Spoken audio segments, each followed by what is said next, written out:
hemos cumplido muchos sueños y eso nos llena de mucho orgullo. Es importante, los que son jóvenes y quieren emprender, darse cuenta dónde está la oportunidad y explotarla, ir a atacarla y explotarla y tenerse confianza en sí mismo de que lo que tú estás haciendo y el trabajo que estás haciendo va a dar frutos.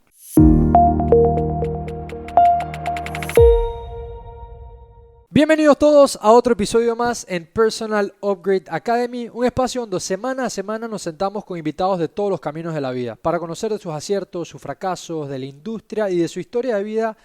Y es muy interesante porque cada persona que pasa por aquí, independientemente de donde venga, siempre encontramos muchos temas en común que al final este espacio está creado para que las personas que comparten con nosotros, que son de nuestra comunidad, aprendan y tengan herramientas para crecer personal y profesionalmente.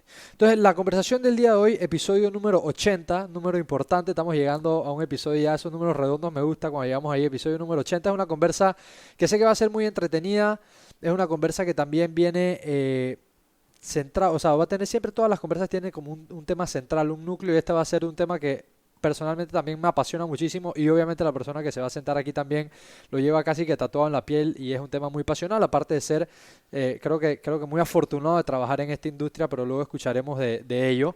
Entonces, el episodio número 80 vamos a hablar mucho de fútbol y el deporte como tal, y también me gustaría, y seguramente exploraremos esta conversación, cómo el deporte también es una herramienta de cambio, que muchas veces la gente no lo ve así, pero es una herramienta con la cual se puede transformar inclusive a un nivel de la sociedad, o sea, se puede usar hasta ese nivel. Entonces, episodio número 80, vamos a recibir por acá a nuestro invitado de la noche, Miguel Zúñiga. Adelante, hermano, bienvenido. ¿Cómo estamos? ¿Todo bien? ¿Todo bien? Gracias por aceptar la invitación. Esperemos que se ponga el headset. ¿Estamos bien ahí? ¿Estamos ready? ¿Me escuchas? Sí. ¿Todo bien? Sí, Bien, sí, belleza, belleza. Bienvenido, Miguel. Gracias. Gracias a ti. Gracias por aceptar el invite. Como dije, fútbol va a estar en el centro de esta conversación, pero siempre las personas que se sientan acá, me gusta siempre dar un poco de contexto, porque muchas personas tal vez te conozcan, otras personas no. Entonces me gusta dar un poco de contexto y ir armando un poquito como la historia, ¿no? Ir poniendo las bases. ¿Por qué hablo de fútbol? Hoy día te desempeñas desde hace bastante tiempo ya como secretario de la Federación de Fútbol de Panamá, pero seguramente hay una historia de cómo se llegó a eso. Entonces, el fútbol, el deporte. Que por cierto, Miguel y yo desde hace ya un par de años vamos juntos en un equipo de fútbol, así que nos vemos 2 o 3 veces por semana porque entrenamos en la madrugada además. Pero regresando al tema, fútbol, deporte, eso siempre estuvo en el ADN de Miguel. Sí, digo, yo creo que desde chiquito mi sueño era ser futbolista, como todos, como todos los que empezamos en esto. Pero la rodilla, la lesión de rodilla.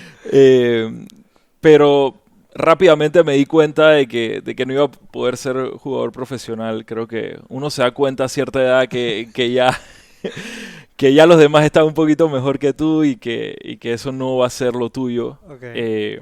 Pero siempre me vi enfocado en algo que tuviera que ver con deporte. Porque no es solo el tema del fútbol, a mí me apasionan los deportes en general. Okay. Pero ya me metí a estudiar, estaba en la USMA estudiando Derecho. Tú estudiaste Derecho, mira tú. Sí, yo soy abogado. No tenía idea, no Sí. tenía idea, sorpresas. Estudié Derecho en la USMA y mientras estaba estudiando Derecho en la USMA, estaba con unos amigos y al final comenzamos a hablar un poquito del deporte, de lo que estaba pasando en Panamá, de cómo vivimos nosotros la época escolar y demás. Y surgió una idea de hacer un torneo intercolegial. Y creamos un torneo que se llama Copa Talento Colegial. Porque tú, y Copa Talento, si eres de Panamá y estás escuchando esto, obviamente has escuchado de Copa Talento. Es lo que, por ejemplo, yo y todos los que venían antes de mí soñamos con haber tenido y ustedes lo hicieron una realidad. Tú jugaste a Decop y lo que había en aquella época. Obvio, y ahí encontramos nosotros un nicho y una oportunidad porque esos torneos como Adecop no estaban tan bien organizados, habían complejidades a la hora de que si llegaba el árbitro, si no llegaba, que si los uniformes, que si en verdad era algo que motivara al estudiante. Y vimos esa oportunidad y dijimos, hey, ¿por qué no hacemos algo nosotros como nos hubiese gustado a nosotros tener? Que ahí voy a hacer un paréntesis, lo que dice Miguel no es mentira. Cuando yo jugaba de COP, Me acuerdo que en varios partidos me tocaron jugar en una cancha que tenía raíces de un árbol que estaba en el borde de la cancha, adentro de la cancha. Y la línea pasaba pintada por encima de las Es raíces. el Parque de Costa del Este. Estás clarito. Así que si tú jugabas lateral izquierdo, cuando ibas para ese lado, era una cosa Complicado. ahí. Era complicado. Era una cosa. Entonces, eh, me gusta cómo comienzas a construirlo de que siempre estuviste muy involucrado con el deporte, te gustaba principalmente fútbol, entiendo, aunque disfrutas Ujú. otros deportes o tal vez lo jugaste en su momento. Y luego ya vieron esta oportunidad de hacerlo como algo que tal vez, quiero saber, cuando ustedes pensaron en esta idea y se lanzaron a hacer esta iniciativa, ¿tú trabajabas en otro lado? ¿Tus socios trabajaban en otro lado? ¿Cómo fue un poco? Sí, Nico de Roche, que creo que lo tuviste en algún Sí, momento sí, como también aquí. episodio 40 y tanto hablamos con Nico, muy centrado en Copa Talento y en la historia Exacto. de tal. Él estaba trabajando en Nike en ese momento. Yo estaba estudiando todavía, pero también hacía pasantías en una firma de abogados y nuestro otro socio, Horacio Vallarino, también estaba trabajando en una distribuidora Ok. de alimentos. Entonces, digo, al principio era algo más que hacíamos los fines de semana, nos reuníamos un par de días durante la semana, en las noches, salíamos del trabajo y nos íbamos a tirar ideas, a organizar el Claro. torneo. Y le dando forma a esta idea que se le surgió en conversaciones de las carencias que habían de cuando uno jugaba. Correcto, Ok. entonces ahí fuimos creciendo y nos fuimos dando cuenta de que había mucha sed de esto, de un torneo bien organizado, los patrocinadores comenzaron a acercarse, nos comenzamos a dar cuenta de que esto tenía futuro. Ok. Y en ese momento tuvimos que tomar una decisión. Ya llevamos 2 años con el torneo, Ah, wow, ok. haciéndolo part-time, así los fines de semana. No teníamos vida porque era Claro. los días de semana trabajábamos o estudiábamos y el fin de semana dedicado a Copa Talento al 100%. Nuestras novias en ese momento nos tenían que odiar porque no podían irse a la playa, Nada. nada. Entonces, bueno, así arrancamos y nos dimos cuenta que teníamos que tomar una decisión. Y esa decisión no era fácil. Y era, seguimos este sueño que tenemos o esto que estamos haciendo crecer o lo dejamos y seguimos con nuestros trabajos y bueno, listo, esto quedó muy bonito y demás y para adelante. Y ahí Nico y yo tomamos una decisión un poco arriesgada que fue, bueno, vamos a lanzarnos. Ok. En ese momento Horacio recién iba a tener su primera hija, entonces él no podía tomar ese Claro. Y usted estaba en una leap of posición, faith estaba en tan... una posición un poco más Sí, flexible, vamos a llamarlo así. totalmente. Que digo, flexible, pero si no funcionaba en un año ya íbamos a tener que regresar a lo que estábamos haciendo. 100%. Eh, Y para dar un contexto, que aquí obviamente en este podcast nos escuchan muchos jóvenes que tienen gustos por emprender, que están saliendo de la universidad y demás, cuando toman esta decisión, que es una decisión arriesgada y es como tú dices, casi que un salto del avión sin paracaídas, ujú. o sea, siempre puedes regresar al corporate y a lo que estabas, pero igual, o sea, estás diciendo adiós a esto con el tiempo que tienes, ¿qué edad más o menos tenían? Yo tenía 22 Ah, wow, años, ok, 21, 22 años. Sí, mis socios son 3, 4 años más grandes que yo. ok, ok. Eh, Bueno, pero y, igual, ellos tenían 25, 26. sí, exacto, Ok, también éramos, digo, unos peladitos. ok. Y bueno, tomamos la decisión Nico y yo, vamos a arriesgarnos y vamos a ver si esto sale. Full time ya, Full centrarse full time, time en desarrollar. comenzamos a ampliar la cantidad de categorías que teníamos. En Ok, ese momento teníamos una sub 12 y una sub 15 y ya nos fuimos desde la sub 9 hasta la sub 18, tanto masculino como femenino, porque nosotros siempre tuvimos en la cabeza que ambos géneros y ambas ramas tenían que crecer al mismo tiempo. ok, Entonces le dimos la misma importancia a las dos. ok. Y ahí sí comenzamos a andar y hoy día es lo que es la Copa Talento por ese arriesgarnos a tomar esa decisión. Al principio fue complicado, no ganábamos lo que queríamos ganar y ya hoy día estamos un poco más tranquilos. Tenemos otros proyectos, tanto personales como en grupo y hemos ido creciendo nuestra empresa. Tanto así que ahora hacemos consultorías para becas deportivas. Ok, Entonces la Copa Talento es como ese primer lugar o la base donde arrancas a crecer tu currículum deportivo y ya llegas al punto donde puedes optar por una beca deportiva porque tienes todas las estadísticas, todos los claro, videos, tienes que entregarle a los coaches en los Estados Unidos. claro. Entonces ahora también estamos en el mundo de la consultoría Brutal. para becas y la verdad es que nos ha ido muy bien. Hemos cumplido muchos sueños y eso nos llena de mucho orgullo. Y sí sientes que tal vez, no sé si ha cambiado con el pasar de los años, pero que sí hay esa hambre de irse afuera, tener esa oportunidad de Sí, jugar, ya sea por una universidad o que ese sea tu camino para tal vez buscar irte es que profesional. al final yo creo que los chicos también entienden, como te dije al principio, yo entendí que no podía ser futbolista y muchos chicos lo entienden, pero quieren seguir jugando fútbol. Yo hoy día sigo jugando fútbol contigo en el equipo. Y si tienes esa oportunidad de estudiar, prepararte académicamente y Y además jugar. estar jugando y haciendo deporte, creo que es un componente súper cool y que los chicos lo entienden y lo aprecian, ¿no? Claro, porque no necesariamente el continuar ese camino, o sea, porque hay una brecha muy grande y con la cantidad de gente que juega fútbol hay una brecha enorme entre llegar a ser un profesional y poder jugar a nivel universitario. Porque también hay diferentes categorías y demás, Así pero es. como tú dices, qué maravilla para un joven. O sea, yo te lo digo personalmente, yo hubiera tenido una plataforma como esta y para mí hubiera sido imposible no tratar de conseguir una beca e irme a jugar fútbol. Claro. Porque está la plataforma, sino que antes no habían esas posibilidades y no estaba como en la mente Pero por eso te digo, yo creo que al final y a los que nos están escuchando es importante, los que son jóvenes y quieren emprender, darse cuenta dónde está la oportunidad y explotarla, ir a atacarla y explotarla y tenerse confianza en sí mismo de que lo que tú estás haciendo y el trabajo que estás haciendo va a dar frutos. Claro, claro.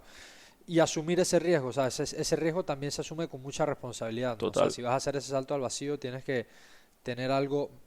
Me gusta que de una forma u otra, si bien es cierto, ustedes saltaron de ese avión sin paracaídas, pero habían hecho un trabajo que es un gran esfuerzo, ese double time por dos Ujú. años de los fines de semana sacrificados, seguramente a veces post trabajo las noches también, Total. que obviamente, y ahí te quiero hacer una pregunta que se va a salir un poco del fútbol, pero que me hace mucho sentido con lo que estamos conversando, que es, ¿qué importancia tú le ves a los socios que tuviste en el momento? O sea, el haber podido hacer esto, ¿crees que tiene mucho que ver con los socios o crees que si te hubieras encontrado dos locos cualquiera hubieras podido llevar No, la idea adelante? no. Esto yo creo que al final, y esto es clave y les va a pasar, y a mí me ha pasado en otros negocios que he querido emprender o que he querido hacer, que no sientes el mismo clic o no tienen la misma pasión que tú, o no tienen la misma visión que tú o hacia dónde quieres ir, y eso puede llegar a complicar tu emprendimiento.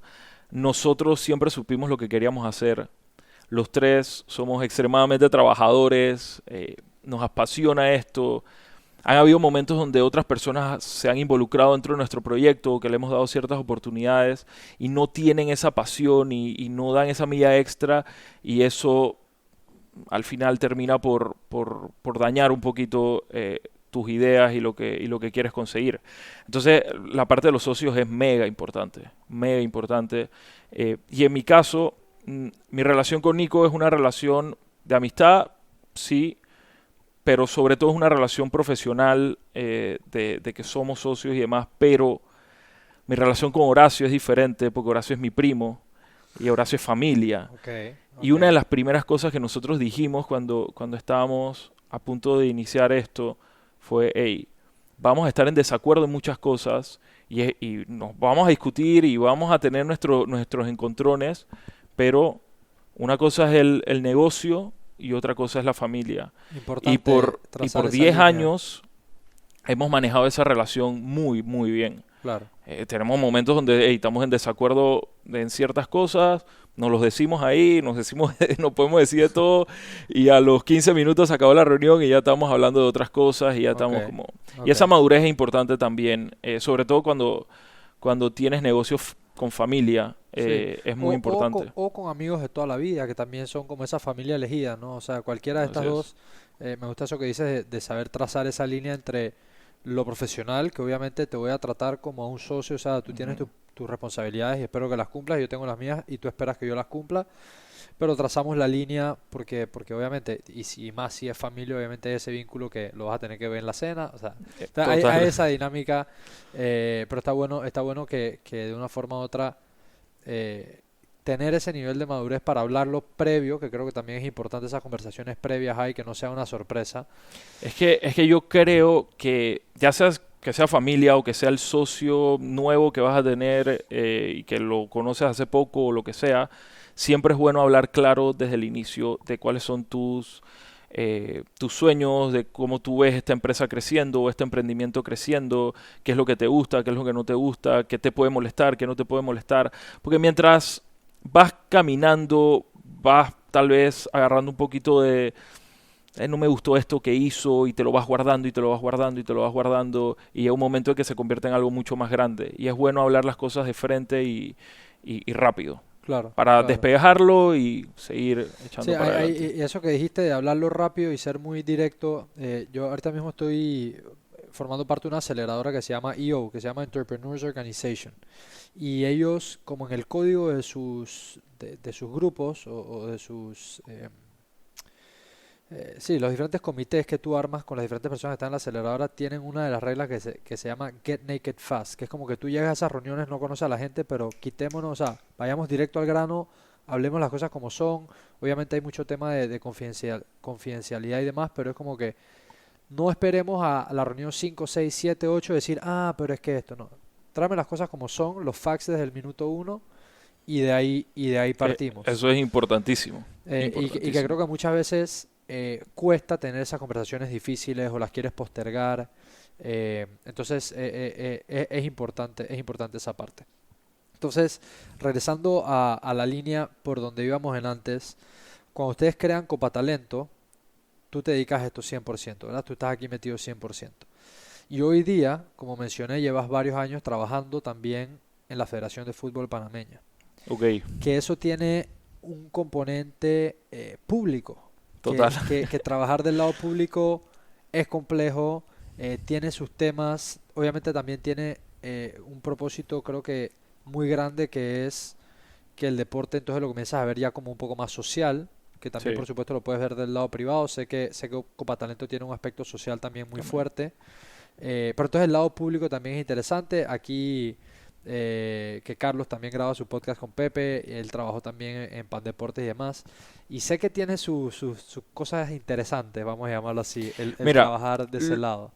lo primero que te tengo que decir es, y esto es una mala visión o un mal entendimiento que tienen muchas personas de lo que es la Federación Panameña de Fútbol. La Federación Panameña de Fútbol no es un ente público, Es un ente privado. es un ente privado que tiene la posibilidad de acceder a fondos públicos a través de Pandeportes. Ok, Pero, por ejemplo, para darte un número porcentual de cuánto representa los fondos que nos da el Estado a nosotros en nuestro presupuesto, es menos del 10% del presupuesto de la federación. O sea, la wow, federación es wow.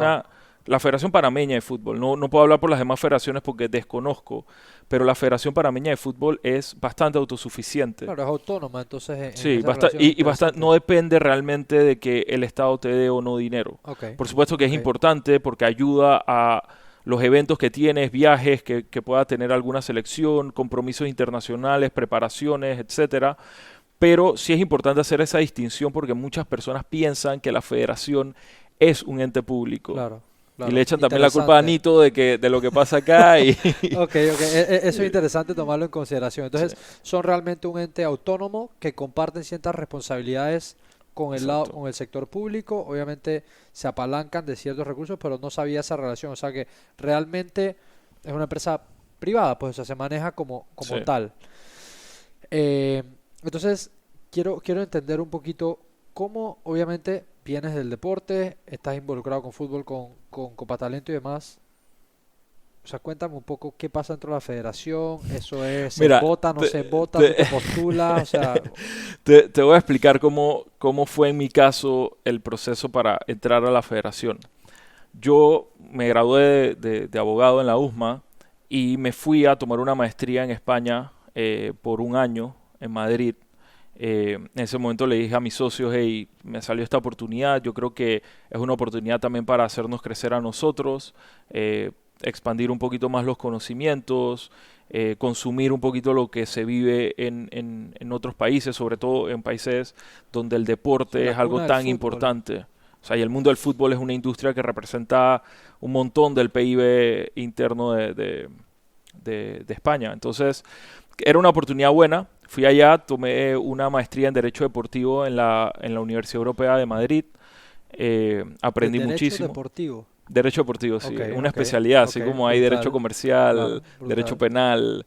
Yo me fui por la rama del derecho deportivo, Ok, que tiene sus interesante. componentes. Ey, analizar las reglamentaciones de FIFA, los traspasos de jugadores, contratos de jugadores, Ok, todo ese ok. mundo que hay alrededor del deporte. Sí, de esa industria, que como tú dices, eso es una industria multibillonaria. O sea, eso es una Es industria... demasiado dinero, eso es Claro, demasiado dinero. Y tuve la oportunidad además de trabajar en uno de los despachos jurídicos más importantes de España, especializado en deporte, ok, que se llama Senferrero. ok. Esa fue una oportunidad enorme.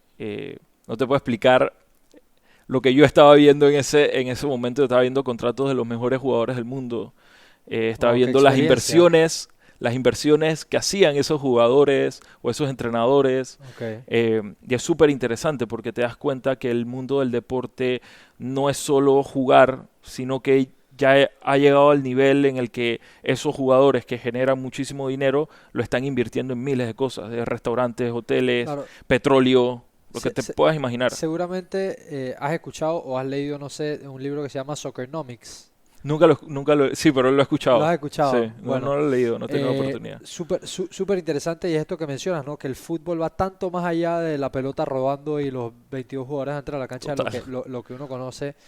Eh, y he visto un poco de eso porque parte de mi familia es de Ecuador y la parte de nuestra familia que vive allá está muy vinculada al fútbol porque son del equipo Independiente del Valle, Ujú, son parte de los dueños de ese equipo y ellos han convertido el fútbol en una herramienta tanto social, también total. como una herramienta económica y todos los componentes que hay alrededor, ¿no? O sea, todas las personas involucradas, como tú dices, son los jugadores, son los entrenadores, son las personas que manejan a esos jugadores.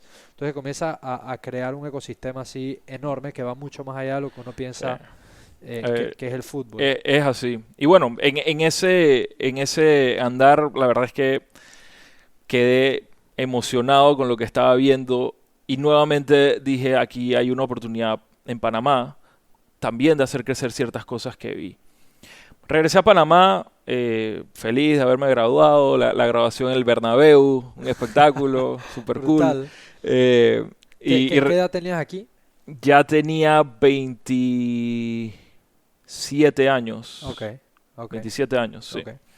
Eh, y de ahí me regresé a Panamá y dije, bueno, voy a abrir un despacho de derecho deportivo junto con Horacio y Nico, pero esto iba a ser como algo aparte de lo que estábamos haciendo, Ok, una rama más de nuestra empresa. ok.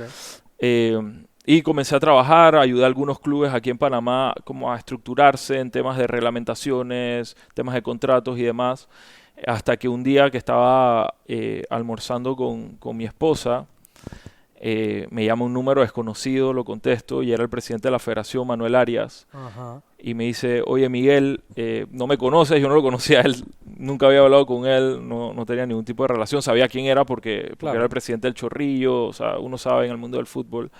Eh, y me dice, oye Miguel, mira, hay una oportunidad en la federación, el secretario general que estaba pues renunció porque le salió una nueva oportunidad laboral, etcétera, y está este puesto vacante y quisiera que vinieras a que te entrevistaran. Y yo le dije, bueno, muchas gracias, por supuesto que voy a ir. Cerré el teléfono y le dije a mi esposa, dije, Ey, yo no, me acaban de llamar. me acaban de llamar, pero yo no voy a aceptar eso. Yo, ¿sabes? Eso de No, estar en el ojo público como que, ok, como que eso ok. no me gusta. Esa fue tu primera impresión, Eso fue lo entonces. primero que yo pensé. Yo, no, me voy a quemar, voy a ir a, ¿sabes? No sé, no.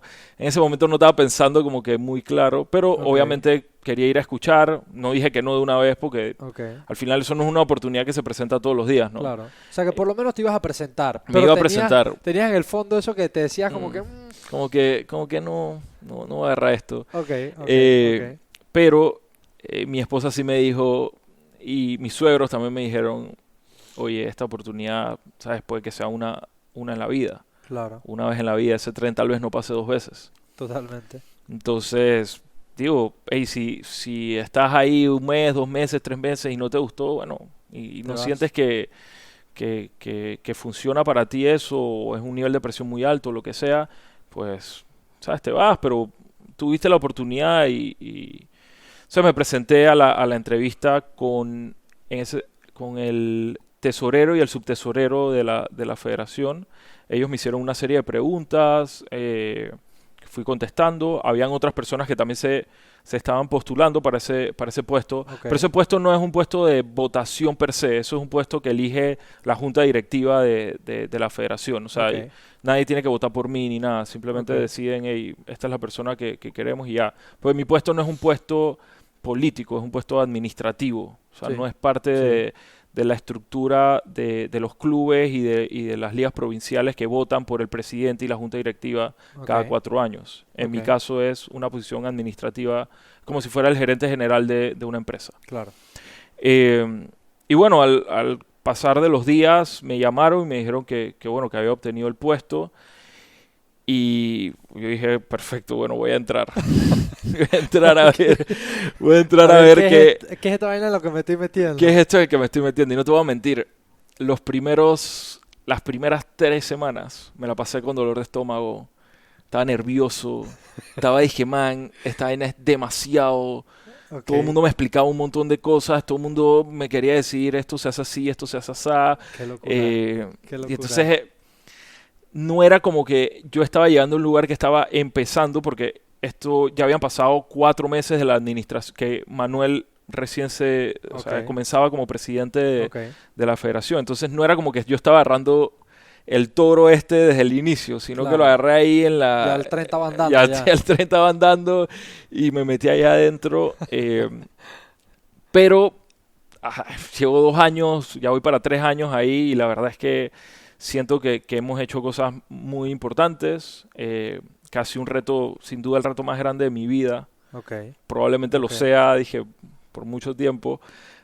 Pero es un reto que asumí con responsabilidad, que hemos estado cambiando muchas cosas que se están haciendo en el fútbol, las hemos modernizado. Tengo un grupo de trabajo y ahí le tengo que dar las gracias a Manuel y a la junta directiva porque confiaron en mí y dijeron, hey, arma tu equipo de trabajo. Ok. Y yo armé un equipo de trabajo de puros jóvenes Ok. profesionales enfocados en el deporte. Ok. Todos tienen algo similar a lo que yo tengo, pero por ejemplo, Jaime Arias, que no es familia de Manuel. Nada más, Ok. nada más para dejar a un lado el tema porque Nota aclaratoria. nota aclaratoria, Ok, no es ok. familia para nada de Manuel. Él también se graduó en la UEM, en la Universidad Europea de Ok, Madrid, ok. en un MBA en Sports Management. Entonces, también tiene esa especialidad, el de comercial también. Entonces, hemos armado este equipo de trabajo de jóvenes preparados, enfocados, toda su preparación enfocada en el deporte. En el deporte. Y eso nos ha ayudado muchísimo a crecer y a contar con tecnología, con cosas diferentes que no estaban en el fútbol, porque el fútbol en Panamá estaba un poco, digamos, arcaico, ¿sabes? Muy rudimental. También jugábamos muy al choque, pero la calidad del jugador panameño es importante. 100%. O sea, el jugador 100%. panameño sin mucho y sin tener un montón de cosas, no. La verdad es sin tener mucho a su alrededor, la verdad es que es un atleta nato el El jugador biotipo. panameño. El biotipo El del biotipo del jugador panameño panameño. y es muy diferente a todo lo que hay en Centroamérica.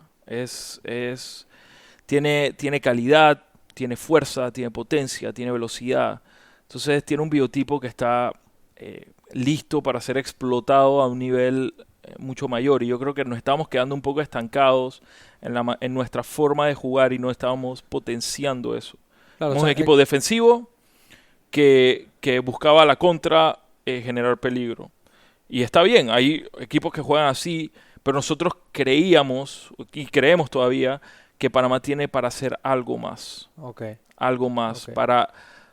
para generar peligro de otra manera. Ahora, esto que estás hablando ya obviamente va a una parte mucho más tal vez específica del Sí, fútbol, técnica. pero quiero tocar un poquito en eso para entender o para desde tu punto de vista involucrado con la FEPAFUT, cuál es un poco como su visión de ese fútbol panameño. O sea, obviamente eso conlleva una transformación. Esa transformación conlleva una serie de retos grandes porque esas transformaciones generalmente vienen de las bases. Correcto. Como dicen, el árbol que está torcido ya es difícil enderezarlo, ¿no? Así Entonces, es. ese sacrificio que hay porque estos son planes ya, entonces estamos hablando más mediano o largo plazo, ¿sabes? Total. Sí, total. Mira, nosotros lo que hicimos en la federación es que creamos una comisión técnica, porque ni yo soy director técnico, ni tengo mucho conocimiento tampoco del fútbol como algo específico en la parte deportiva como tal. Administrativamente, pues sí tengo mis conocimientos, pero la parte deportiva muy básico. Y lo que hicimos fue crear una comisión técnica que está Pacífico Girón, que fue un exjugador, entrenador, capacitador además. Jaime Penedo, que bueno, es Jaime Penedo, que es el Claro. portero de la selección, Y que ha gloria estado nacional. y que ha estado en los procesos y Ha conoce estado en el los fútbol procesos, local, que es importante también. conoce eso, conoce cómo se maneja el vestuario, conoce toda esa parte. eh, y con ellos empezamos a trabajar en qué, qué era lo que resaltaba de cada posición de nuestros jugadores. Por ejemplo, cómo deben jugar nuestros centrales, cuáles son las características de nuestros centrales, cómo debemos jugar y posicionarnos, etcétera. Ellos fueron trabajando este modelo y en base a ese modelo de cómo creíamos que debía jugar Panamá, entonces comenzamos un proceso de elección de un director técnico. Y En base a esta este tesis análisis, que ustedes, sí, que ustedes desarrollaron. Ok, correcto, a este ok, análisis que hicieron Jaime y Pacífico del biotipo del panameño y cómo podíamos llegar a jugar, ok. nos dimos cuenta que había un par de opciones destacadas que podían ocupar ese puesto. Hay que aclarar que en ese momento el técnico era el Tolo Gallego Ajá, y por la pandemia, bueno, tuvimos que salir de él porque no teníamos actividad deportiva del todo. ok. Y nos pusimos en este proceso de encontrar un nuevo técnico de cara a la eliminatoria, pero siempre pensando en un proceso a largo plazo. Claro, es que lo que digo, o sea, este tipo de cambios obviamente vamos a llamarlo un cambio estructural porque cambias, o sea, cambias Sí, todo, cambias cómo te acercas a este objetivo, que obviamente los objetivos en las federaciones son muy claras, que es llegar a los torneos más importantes y demás. Pero tú quieres hacer este tipo de cambio, no es un cambio de una persona, ni de dos, ni de tres, o sea, son cambios es casi que, por llamarlo así, generacionales, en total, ciclos. total, Entonces, porque además veníamos de una generación de oro, de los Blas, sí, de los sí, Tejada, Jaime, de Baloy, o sea, Gavilán, una sí. generación que nos llevó a nuestro primer mundial. Ujú. Y siempre ese proceso de una nueva generación y el recambio generacional es muy complicado a nivel del fútbol. Pasa a nivel de clubes y pasa a nivel de Sí, selecciones nacionales. Entonces, ahí comenzaron a llegar currículums de técnicos a la federación, a Jaime y a Pacífico. Ellos hicieron unas entrevistas previas con los que les parecía que tenían ok. eh, mejor feeling a lo que estábamos Y buscando. una pregunta para entender, este tipo de técnicos que se buscan no necesariamente tienen que ser técnicos de otras selecciones, pueden ser técnicos a nivel de club. Sí, total. Bueno, es el caso ahí de Thomas, que no venía de selección, venía de club. Ok, ok, Eh, y bueno, llegamos al punto de tener tres opciones de técnicos y ellos hicieron una entrevista con todos los miembros de la junta directiva de la federación y conmigo también, donde explicaron por qué ellos debían ser el técnico de la selección, ok. explicaron cómo jugaban, Su se le- visión tal vez de... su visión, cómo querían jugar, etcétera, etcétera.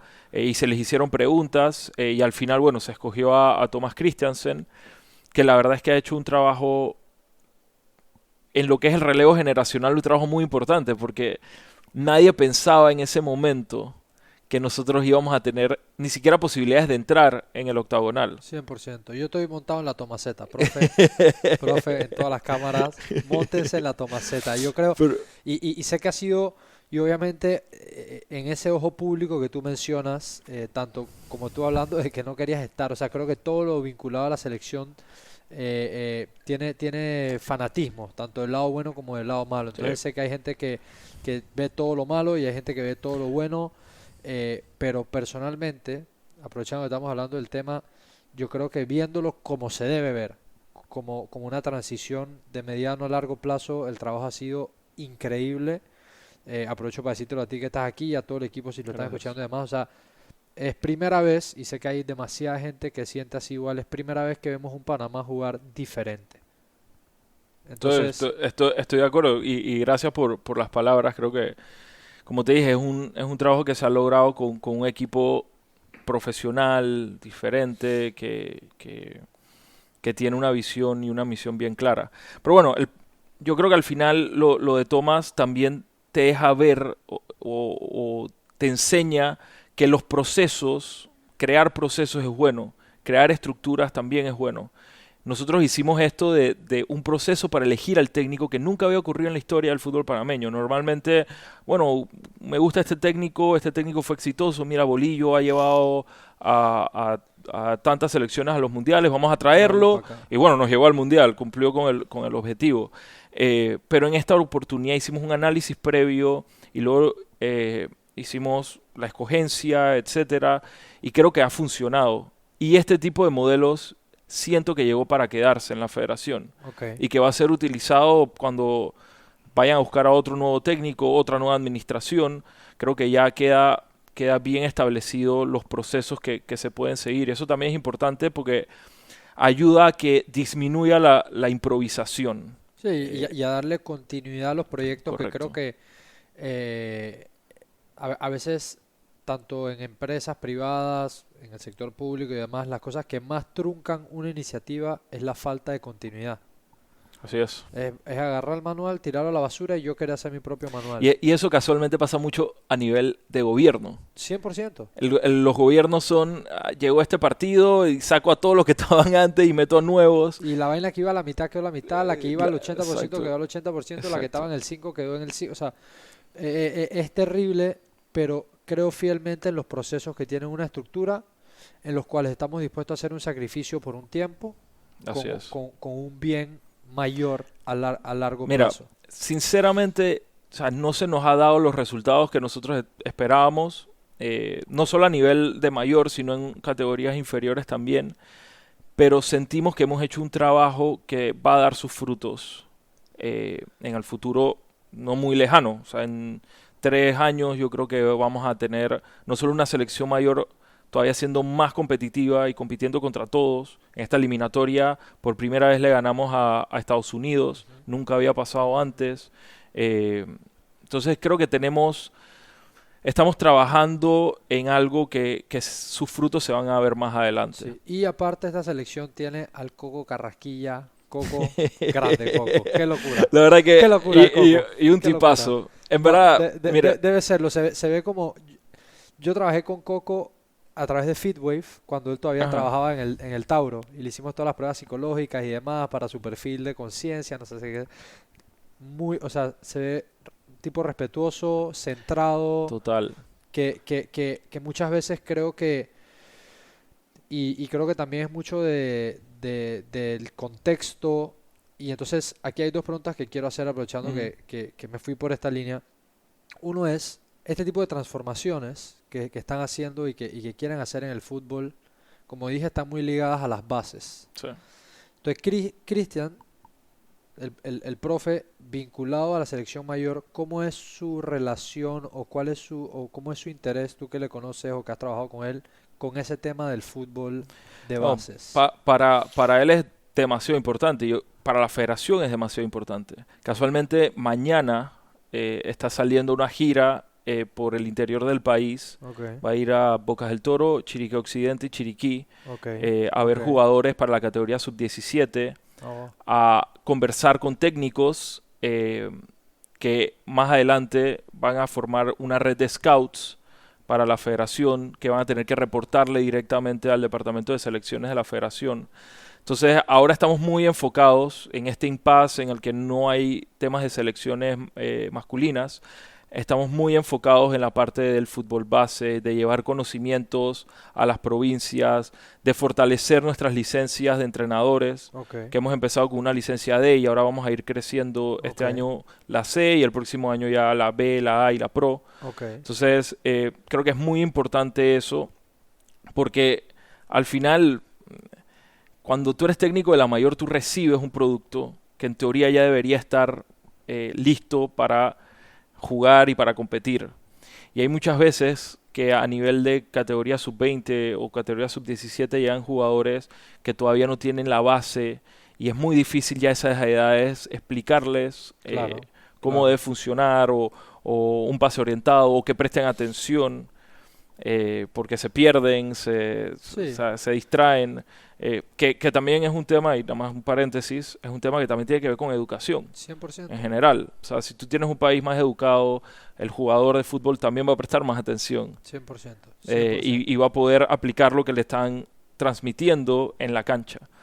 Pero bueno, y cierro paréntesis, hay que No, no, meterle duro a la es que, educación. es que es muy cierto. Es que cuando te mencioné antes lo del Independiente del Valle, que es el proyecto de fútbol en Ecuador que ha sido un éxito y seguramente has escuchado de Es ese una club, locura, una locura. la apuesta de mi tío que entró como presidente del club fue: vamos a girarnos al fútbol base. Y abrió academias en los distritos y en los lugares de menos acceso del país, en lugares como Esmeraldas, que es un pueblo costeño, y en diferentes lugares, para trabajar dos aspectos: el aspecto social y educativo de los jugadores y el Ujú. aspecto futbolístico. Y de ahí nació un proyecto que ha podido competir con Flamenco, Sí, con equipos que tienen 10 que ahora 15 tiene un veces, estadio que espectacular. tienen 10, 15 veces más de presupuesto, y ha sido apostando a un trabajo de largo o mediano plazo y a cambiar la relación que tienen los niños con el deporte. Que no todo es deporte, sino que también hay que educarlos. Total. Entonces, traerlos a educarlos también, de tratar de pasar a esa gente que está lejos el mismo sistema con el cual ellos podrían llegar a competir más adelante, ¿no? Que eso era algo que quería preguntarte desde el punto de vista de la federación. Sé que lo hacen los equipos más grandes del mundo, sé que lo hacen para que, y esto lo he hablado mucho con Sebastián Hiler, Ujú. que le conoce, que está muy metido en deporte también, que qué tan positivo es para un jugador que desde que está en la sub 9 de un club juegue a lo mismo que juegan Es, la mayor. es muy importante. Mira, nosotros, por ejemplo, hemos logrado replicar en este poco tiempo, en 2 años, cómo juega la mayor masculina y cómo juega la sub-20. La sub-20 y la mayor juegan muy similar Ok, en los conceptos que manejan. ok, ok, A veces hasta la misma formación táctica es ok, bastante similar. No salió el resultado ahora en el premundial, eh, pero ya sabes que ese jugador que está en la 20 tiene noción. tiene noción y cuando llega a la mayor, a un entreno de la mayor, porque se le da la oportunidad, va a entender perfectamente lo que está ocurriendo a su alrededor y va a ser mucho más fácil para el técnico y para el jugador entender los conceptos que Claro, explicar por parte del técnico y por parte del jugador entenderlo. claro, Y lo mismo vamos a hacer en la sub-17. Y nuestra idea es que todas jueguen igual. claro, claro. O sea, no que jueguen igual, pero que tengan el mismo concepto, la misma noción. No, eso pienso yo, y sin ser el mayor conocedor de fútbol o de la parte técnica, pero chusa, es como que tú trabajes en una industria y te pases a otra compañía de la misma industria, pero que compartan ciertas cosas en cómo Lo se vas a agarrar mucho más hace. rápido. Ya, o sea, tú Sí. entras y no hay un proceso de onboarding que es De tedioso, adaptación tan fuerte. que es fluido. Sí, Y creo que eso es importante, creo que eso le ayuda al jugador, se siente más total, confiado, se siente más en ambiente, total. y también a la parte técnica, a la parte de los recursos administrativos y demás, no hay tanto desgaste. Es que es así, es así. Y yo creo que hasta cierto punto lo hemos venido haciendo bien. Creo que hay muchas cosas que tenemos que mejorar como federación. Yo pensaría que todavía tenemos que poner más recursos en el fútbol base a nivel de provincias, Ok, sobre todo que se jueguen torneos a nivel nacional de categorías desde sub 9 ok. hasta la sub 17, porque ya después comienzan los temas de clubes, está la Liga Pro, la LPF, Claro, y esas etapas tan tempranas es cuando tú quieres detectar el talento total. y ponerlo, o por lo menos tenerlo muy Tenerlo visualizado, saber que identificado. existe, darle seguimiento que se merece, porque sabes que tienes una joya ahí, Claro, tienes algo claro. interesante ahí, Que en esas edades, si no se le presta atención o si no se detecta, mucho se pierde. mucho, mucho. Claro, Entonces, yo creo que hemos pecado un poco de eso, de no, eh, de no encontrar ese jugador y de no darle el seguimiento en esas categorías y de no tener suficientes torneos a nivel nacional en categorías de fútbol base, de formación. Y es algo que tenemos que enfocar sin duda. Yo creo que esa es la clave del éxito a nivel deportivo en la federación, ¿no? A nivel administrativo, pues, son otras cosas, pero a nivel deportivo yo creo que esa es la base. Y una pregunta, yo no sé si eso ya es más tipo de los clubes, porque sé que los clubes también tienen su fútbol base y tienen categorías más jóvenes que las mayores y demás. Pero, por ejemplo, ¿cómo funciona el que detecta un talento, ¿verdad? Y sabemos que en otros países o en otras regiones donde se juega el fútbol, ese talento que identifiqué, lo meto de una vez en un proceso donde esté bien alimentado, esté haciendo las pesas que está haciendo el mismo jugador europeo a los 12 años. ¿Cómo funciona eso? O sea, ¿hay algo detrás de eso? ¿Eso se Mira, deben encargar los clubes? o sea, en teoría eso es una responsabilidad de los clubes, Ok, porque la federación ve el tema de las selecciones nacionales como tal. ok. Entonces, cuando los jugadores llegan a procesos de selección, los tienes por poco tiempo. No es que Ajá, puedes estar con ajá. ellos un mes seguido entrenando con la selección nacional. Y un paréntesis, Ujú. ¿desde qué edad los jugadores ya pueden hacer proceso con la selección? O sea, el más bajo es sub 15 a nivel Ok, de sub 15. selección. O Ok, sea, que puedes tener jugadores si hay un jugador muy bueno de 13, 14 ok, años, pueden estar dentro de esos ok, procesos, ok, ¿no? ok. Tiene que ser muy bueno para Claro. estar a esas edades. Pero si no, nosotros tenemos que buscar la manera de hacer torneos, como te expliqué, para que jugadores tengan suficientes minutos. El gran problema que nosotros tenemos a nivel de otros países de la región o países que están más futbolizados que nosotros, y si hablas de Europa aún más, son la cantidad de minutos que juega un niño en cierta categoría. Ah, La cantidad de minutos que juega un niño en la sub 9 en Panamá, en algún torneo en Panamá, no es comparable con la cantidad de minutos que juega ese mismo niño en México. ok, ok, ok. Entonces ahí es donde nosotros tenemos que acortar distancias, sumándole más minutos de competencia a los niños. Entiendo, Esa parte es entiendo.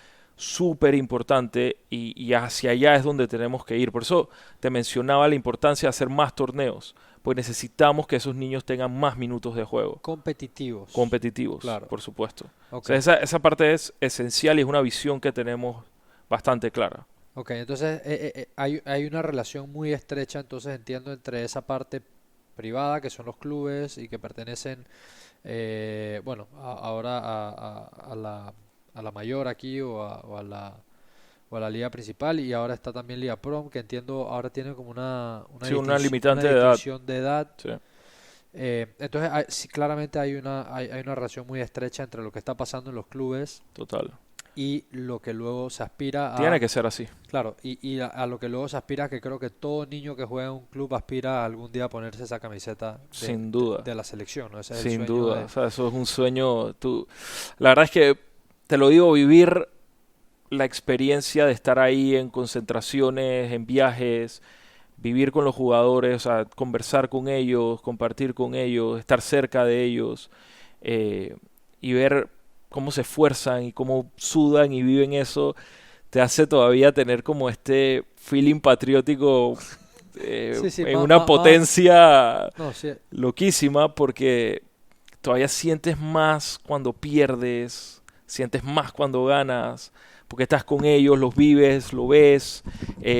Es, es hasta cierto punto medio fuerte esa relación que llegas a tener y todavía te da mucho pesar cuando se critica de manera desmedida al atleta. Yo siento que hay veces que el fanático no entiende todo el esfuerzo que hay detrás de un deportista para poder lograr eh, todo lo que logra, o sea, para poder competir, para poder estar donde está.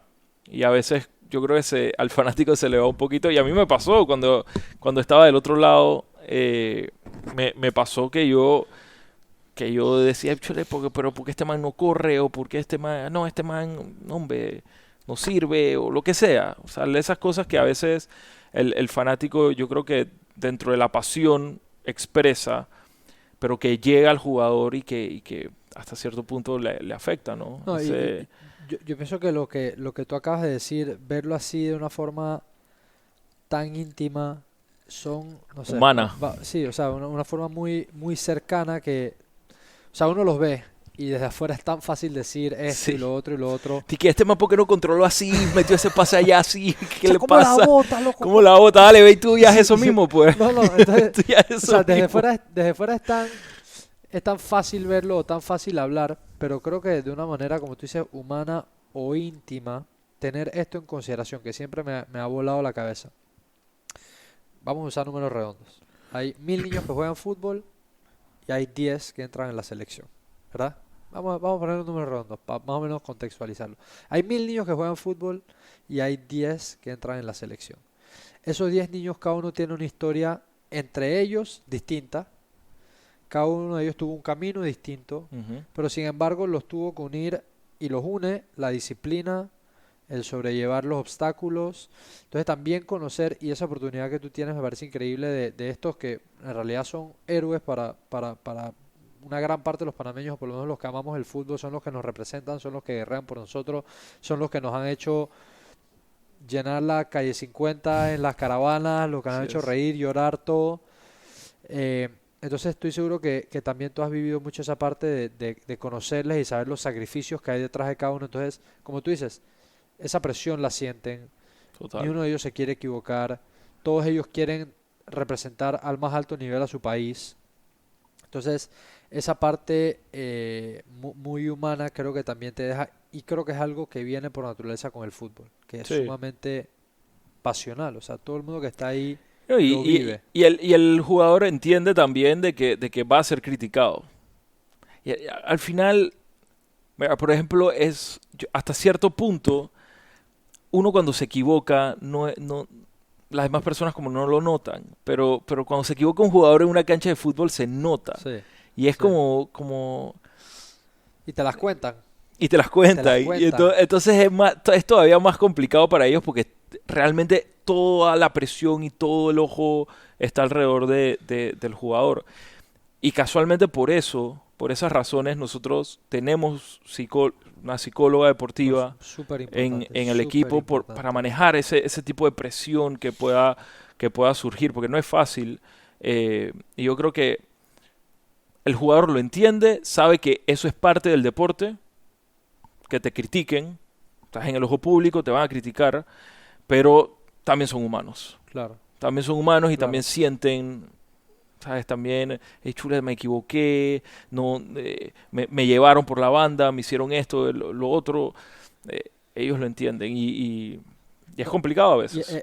esa parte que acabas de mencionar me parece tan importante, la parte psicológica del deporte, que muchas veces la gente lo toma por alto, eh, pero creo que lo que realmente termina diferenciando a un jugador es lo que tiene arriba en la cabeza. O sea, técnicos hay muchos, rápidos hay muchos, fuertes hay muchos. Entonces, mantenerles esa parte, y yo no sé si eso siempre ha sido algo que existía en la selección, o no sé si siempre se le daba ese nivel de importancia. Eh, no te voy a decir que antes no existía, porque existía, pero más que nada en categorías inferiores. Ok, En algunos procesos tuvieron el acompañamiento de una psicóloga deportiva, un psicólogo deportivo. Eh, en esta oportunidad nosotros tenemos tanto en la mayor, sub-20, en la 17 ahora. ok. Casualmente hoy tuve una reunión con la psicóloga para preparar lo que va a venir más adelante, preparar a estos chicos, también preparar al staff de la federación, porque también es importante, o sea, Claro, todo lo claro. que hay alrededor de una concentración de un equipo, todo tiene que estar bien medido, todo tiene que correr como un reloj. eh, y por ejemplo, si hay tensión en la parte administrativa, los jugadores también van a absorber esa Sí, tensión y también sí. puede desembocar en que tengan más nervios o lo que sea. Entonces, estamos en ese proceso ahora de también ayudar al staff de la federación, a mí también, o sea, a ver cómo podemos todos estar alineados Claro, en esos temas. es de una forma u otra hacer un tipo de burbuja alrededor de los jugadores para que ellos se sientan lo más seguros, lo más cómodos, lo más Correcto. que puedan estar como mucho se habla en los deportes, en el estado de flujo, ¿no? Ese lugar a donde tú estás en lo tuyo, en Así la es. pelota, Así ahí. es. Y el resto de la bulla queda como afuera. Pues, man, casualmente por eso es súper interesante lo que hacemos porque la gente ve 90 minutos, pero no ve lo que hay detrás de 90 minutos. Y detrás de 100%, 90 minutos hay 100%. trabajo de administrativo, trabajo de jugadores, trabajo de técnicos. Man, te pongo un ejemplo. ¿Sabes? ¿Te acuerdas de este proceso en el que estuvimos compitiendo contra las islas, Ajá, que parece que clasificábamos al octagonal, etcétera, ajá. que jugamos en el Rotcarú? Sí, Bueno, esa ida al Rotcarú y ese juego en el Rotcarú ha sido una de las cosas más difíciles que yo he hecho en mi vida. de verdad, Pero sin duda. de verdad. Ah, nosotros agarramos una cancha de béisbol y antes se hizo un sub-20, creo, en el Rotcarú, Ok, pero se usó el outfield y pusieron unas gradas como que en el outfield y se usó un poquito la parte de acá. Lo que nosotros hicimos fue en el mismo infield montamos una cancha de fútbol nueva. ok, Agarramos ok. y tuvimos que hacer drenaje, tuvimos que poner la hierba, que pegar a la hierba, que llovía y a ver si no se inundaba, si Si teníamos que meter el funcionaba. rodillo. Todo esto porque el Rommel en ese momento estaba en remodelación, lo estaban remodelando. eh, y los jugadores, por ejemplo, nunca se enteraron de todo el esfuerzo que había detrás de eso, porque Claro. nada más llegaron y jugaron y ganaron sus partidos. Pero detrás de esas victorias hay un trabajo que se hizo, que tomó un mes, acondicionar una cancha de fútbol en un estadio de béisbol, que no todo el mundo tiene la capacidad de poder montar algo así Claro. en tan poquito tiempo y sacar además los resultados que tenemos que sacar. Claro, Pero eso te habla de todo el proceso detrás y eso de los justamente 90. que hacen es ese domo que le pusiste arriba a los jugadores. O sea, ellos no, eso no es su tema. Eso Ellos es no su tienen tema. que preocuparse si la cancha está o no está. Ustedes deben entregarle. Correcto. Entonces, también eso habla de estos jugadores juegan al más alto nivel, pues asimismo la federación debe estar, o sea, tiene que rendir como si fuera un atleta de alto rendimiento. O Y sea, las cosas, lástima que no podamos, no porque no querramos, pero no podamos darle lo mismo que le dan a nivel de sus clubes, los que están en Europa y demás, que tienen su centro de alto rendimiento, que tienen sus estadios, están en perfectas condiciones. El estadio que nosotros usamos es un estadio que administra Pan Deportes, ok, que es propiedad de Pan Deportes y que nosotros alquilamos para los juegos de fútbol. Pero su mantenimiento y demás no depende de la de la federación. federación. Lo que sí es una responsabilidad nuestra y que estamos ya empezando a trabajar, probablemente en enero ya vamos a poner la primera piedra, es del Centro de Alto Rendimiento de Wow, la Federación Panameña de wow, Fútbol para todas brutal, sus selecciones. brutal, brutal, Va a quedar en Burunga, en Arraiján, en un terreno que nos donó el gobierno, brutal. la unidad de bienes O revertidos. sea, eso es un antes y un después. Total, eso es que si te pones a ver, nosotros hemos llegado hasta lo más alto que puede llegar una selección, que es llegar a un Y mundial mete un gol. y meter Y un mete un gol, gol. y meter No un digan gol, que no. sin tener un centro de alto Sí, eso rendimiento, es una sin locura. tener Eso- un estadio que cumpliera con todos los requerimientos de primer mundo, sin un montón de cosas. Entonces, imagínate teniéndolo, hasta dónde vamos a llegar, qué Claro, podemos lograr. claro. O sea, nuestra misión es poder tener... El centro de alto rendimiento va a tomar unos 6 años que pueda estar completo en su totalidad. Y eso visualiza todo, preparación, educación, Todo. lugar para que estén los jugadores, duerman ahí, o sea, concentrarlos como un verdadero... Ok, Así es. ok, Entonces, nuestra intención, que es un proyecto a largo plazo, 6 años, para que esté listo, la idea es que ese lugar sea el lugar donde las selecciones se preparen, y que el próximo mundial, que es el mundial de Estados Unidos, Canadá y México, ya podamos prepararnos ahí, ya podamos tener esa claro, porque, oportunidad porque de... va a estar algo adelantado Va a ya. estar, nosotros vamos a empezar con las canchas Ok, claro, como el primer punto y después claro, vamos a ir construyendo en base a eso. ok, Pero las canchas va a ser lo principal. Pues brutal. nosotros entrenamos en un estadio. Ninguna selección entrena en un estadio, en el estadio donde juega. Entonces nosotros entrenamos en Rommel. Claro, Nosotros tenemos que entrenar en nuestra cancha, que Sí, con tengan los la... jugadores ahí, no estar viajando No, y correcto, llegando correcto. Entonces, yo creo que viene algo bonito para las Wow, selecciones qué nacionales, cool eso.